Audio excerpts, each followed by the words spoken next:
अस्सलामुअलैकुम, आप देख रहे हैं के न्यूज HD। मैं हूं हारिस अली शाह गिलानी। चलते हैं आज की अहम खबरों की तरफ। खबरों का सिलसिला आगे बढ़ाते हुए रुख करेंगे लाहौर का। तहरीक इंसाफ के MNA जावेद इकबाल वड़ाइच, सूबाई वजीर हसनैन बहादुर दर्शिक और Alamdar Hussain Qureshi anti corruption radar पर। एंटी करप्शन पंजाब ने MNA जावेद इकबाल वड़ाइच को 24 मार्च 10 बजे तलब किया था, मगर वो पेश न हुए। साबिक MNA तहरीक इंसाफ जावेद इकबाल वड़ाइच अरबों रुपए मालियत के 2 प्लाजे बल्दिया फैसलाबाद से बगैर फीस अदा किए मंजूर कराए। जावेद इकबाल वड़ाइच ने बशीर माल और फर्स्ट स्टेप माल के नाम से 2 गैर कानूनी प्लाजा तामीर किए।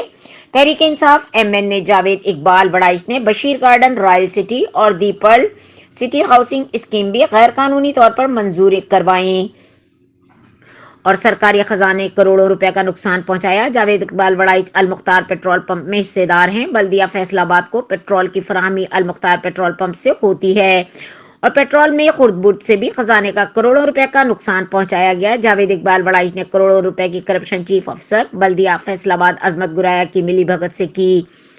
एंटी करप्शन पंजाब ने साबिक MNA जावेद इकबाल को 27 मार्च को तलबी का आखिरी नोटिस जारी कर दिया। जावेद इकबाल वड़ाइच 27 मार्च को एंटी करप्शन में पेश न हुए तो इनके खिलाफ मुकदमा दर्ज कर लिया जाएगा। साबिक सूबाई वजीर हसनैन बहादुर दर्शिक ने सरकारी अराजी पर नाजायज कब्जा कर रखा है। साबिक सूबाई वजीर तहरीक इंसाफ हसनैन बहादुर दर्शिक ने सरकारी अराजी पर घर भी तामीर कर रखा है। एंटी करप्शन साबिक सूबाई वजीर तहरीक इंसाफ हसनैन बहादुर दर्शिक को 30 मार्च को तलबी का नोटिस जारी कर दिया।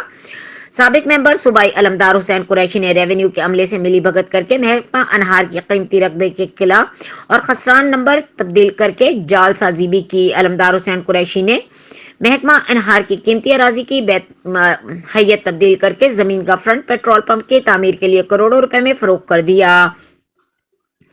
महकमा एंटी करप्शन पंजाब ने साबिक मेंबर सूबाई अलमदार हुसैन कुरैशी को 27 मार्च को तलब कर लिया। मजीद खबरों और अपडेट्स के लिए हमारे साथ रहिएगा। तब तक के लिए अपना ख्याल रखिएगा। अल्लाह हाफिज।